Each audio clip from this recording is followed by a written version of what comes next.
പ്രാദേശിക ടൂറിസം പദ്ധതി നടപ്പിലാക്കുകയും നിലവിലുള്ളവ വിപുലപ്പെടുത്തുകയും വേണമെന്ന് കേരള ടൂറിസം പ്രൊമോട്ടേഴ്സ് അസോസിയേഷൻ. കേരളത്തിലെ ടൂറിസം മേഖലകളിൽ അടിസ്ഥാന സൗകര്യമില്ലാത്തത് തിരിച്ചടിയാണെന്നും ഭാരവാഹികൾ. ടൂറിസ്റ്റുകൾക്ക് വഴികാട്ടിയായി പ്രവർത്തിക്കുന്നവർക്കും ടൂർ പാക്കേജുകാർക്കും വേണ്ട വിധത്തിലുള്ള അംഗീകാരമോ സഹകരണമോ സർക്കാരിൽ നിന്ന് ലഭിക്കുന്നില്ല.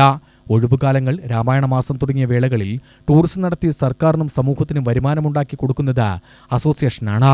ടൂറിസം മേഖലയിൽ പ്രവർത്തിക്കുന്നവരുടെ തൊഴിൽ ഉറപ്പാക്കുന്നതിനൊപ്പം ക്ഷേമനിധി, തൊഴിൽ കാർഡ് എന്നിവ അനുവദിക്കണമെന്നും കേരള സർക്കാരിന്റെ അംഗീകാരം ലഭിക്കാത്തത് കാരണം രാത്രികാല യാത്രകൾക്കും ഉത്തരേന്ത്യൻ യാത്രകൾക്കും പ്രയാസമുണ്ടാകുന്നതായും ഭാരവാഹികൾ വാർത്താസമ്മേളനത്തിൽ പറഞ്ഞു.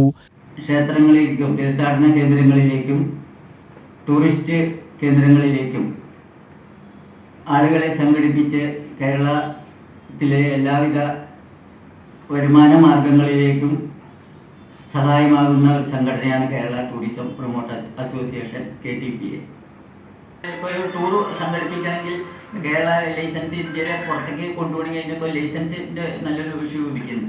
അപ്പം ഞങ്ങൾ 10-20 വർഷമായ പ്രൊമോട്ടർമാരാണ് ഇതിൽ ഉള്ളത്.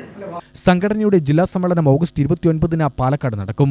ജില്ലാ president CM Ramakrishnan, K. Manju, Sundaran എന്നിവർ വാർത്താസമ്മേളനത്തിൽ പങ്കെടുത്തു. UTV news, Palakkad.